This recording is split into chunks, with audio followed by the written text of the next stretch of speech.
Welcome once again to another Chef Knives to Go quick look product review. I'm Steve Gamache, and what we're looking at right now is the Saji R-2 Damascus Gyuto 240mm knife. The core steel on these is R-2 powdered metallurgy full stainless steel, sometimes also labeled SG2, so you may see that on some labeling of this knife, and also prior knives with the ironwood handle.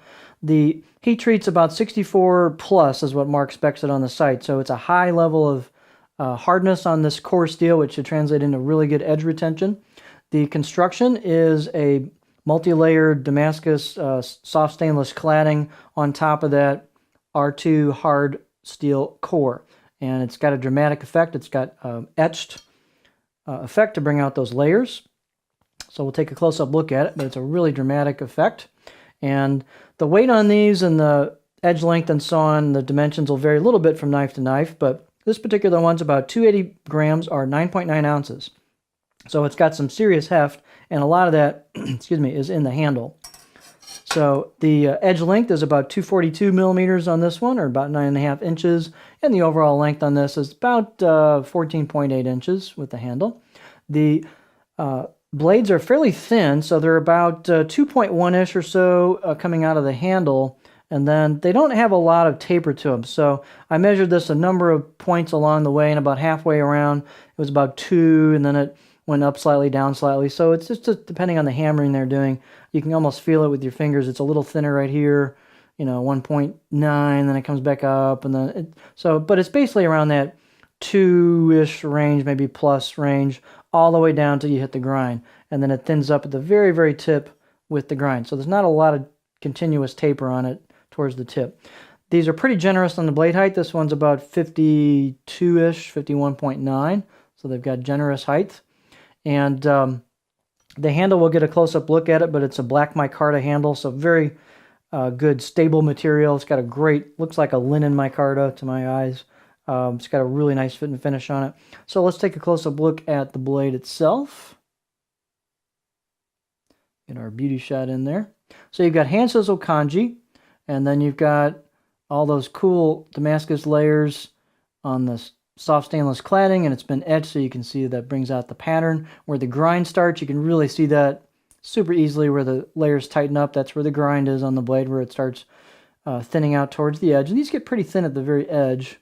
You've got not really a hard shoulder. It's kind of a gentle shoulder down towards the edge, but it's a fairly low shoulder. So that should give you pretty good food separation on these.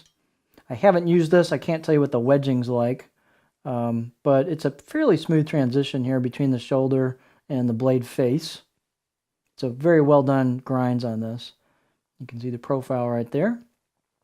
The handle is really nice on these. That's one of the standout features of this knife is the handle. So you've got that linen micarta, you've got a mosaic pin for the middle one, and stainless steel bolster, full tang construction, where you can see actually the layering. When you look at the tang, you can see the layering with the cladding and the core steel sandwich there. It's pretty cool.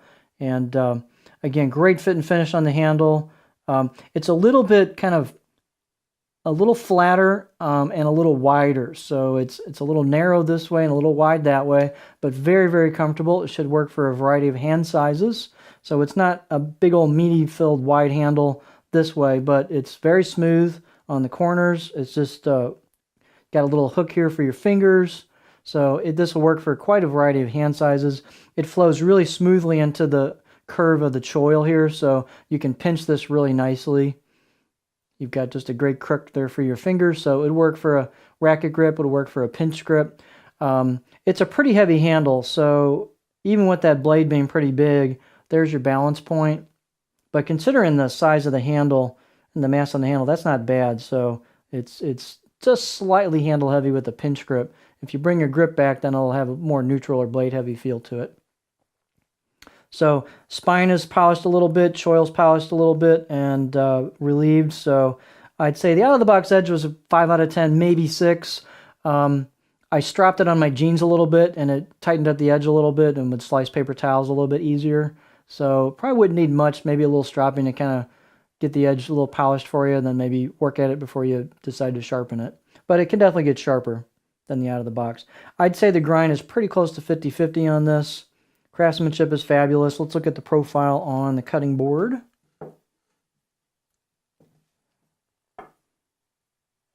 So here's what it looks like on the cutting board. It's a fairly gentle overall curve. So you've got a little bit of a stop towards the heel, but a little bit of back relief there on the heel. And then a gentle belly.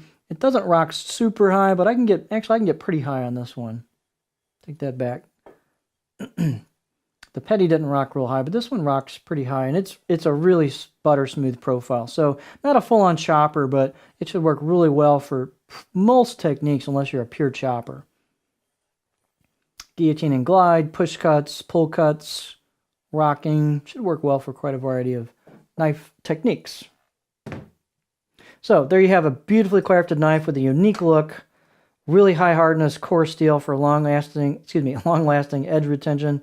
And it's just a neat, really cool looking knife in person. It's probably much nicer in person than me physically with it here than even in the high quality video can show, but cool knife. So there you have the Saji R-2 Damascus Gyuto 240mm knife with the micarta handle.